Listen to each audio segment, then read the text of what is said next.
High বন্ধুরা, শুভ সন্ধ্যা। বলো তোমরা সবাই কেমন আছো? আমি ভালো আছি। তো আজ সন্ধ্যেবেলায় চলে এসেছি আবার তোমাদের সামনে নতুন একটা ভিডিও নিয়ে এবং গল্প করতে।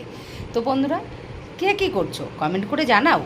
আর হচ্ছে কার কার চা খাওয়া হয়ে গেছে, আর আমার আগে চা খাওয়া হয়ে গেছে, আমার তো এখনও হয়নি। তোমরা তাড়াতাড়ি জানিয়ে ফেলো ঝটপট করে। তো কেননা আমি তোমাদের কমেন্টের আশায় বসে থাকি যে তোমরা বন্ধুরা কখন আমার ভিডিওটা পেলে কমেন্ট করে জানাবে। তো বন্ধুরা, সবাই কে কী করছো, কোথায় ঘুরতে গেলে সেগুলো জানাও তাড়াতাড়ি। দেখো আমি তো বসে আছি, আজকে দুপুরবেলা একটু গেছিলাম, বিরাটি গেছিলাম।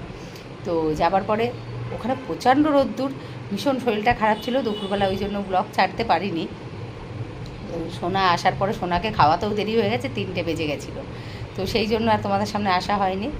তো এখন সন্ধেবেলায় এলাম, কে কী করছো সেটা জানাও, কার কার চা খাওয়া হয়ে গেছে, কে কেমন আছো। আমার তো এখনও চা খাওয়া হয়নি। দেখো বন্ধুরা, আবার ছেলেরা সবাই তো সন্ন্যাসী হয়েছে, সবাই বাড়ির ভেতরেই আছে, সেই জন্য এই দেখো ওদের ঘর পুরো আলাদা করে দিয়েছি, আমাদের ওই পাশটার ঘরটাতে আছে ওরা।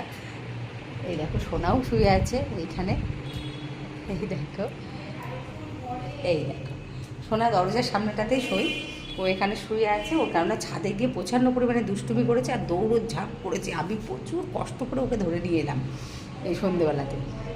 তো আনার পরে এখন একটু রেস্ট করছে সোনা আমার। এই দেখো পুরো শান্ত ছেলে হয়ে গেছে, যেন ওর মতো ছেলে হয় না। ও এতটাই দুষ্টু, এই দেখো তাকাচ্ছে, তাকিয়ে শুনছে, এতটাই দুষ্টু। কিন্তু গলাটা ব্যথা, ও খুব শরীরটা খারাপ, ওই জন্য চেন টেন লাগাইনি, পুরো খুলে রেখে দিয়েছি।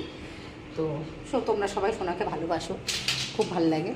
তো দেখো, এই দেখো। তো বন্ধুরা, তো হয়ে গেল। দেখো আমার তো কাজটা এখনও চা করতে যাব। ঠিক আছে, চলো সবাই ভালো থেকো, সুস্থ থেকো। চলে আসবো আবার নেক্সট ভিডিও নিয়ে। চলো বাই।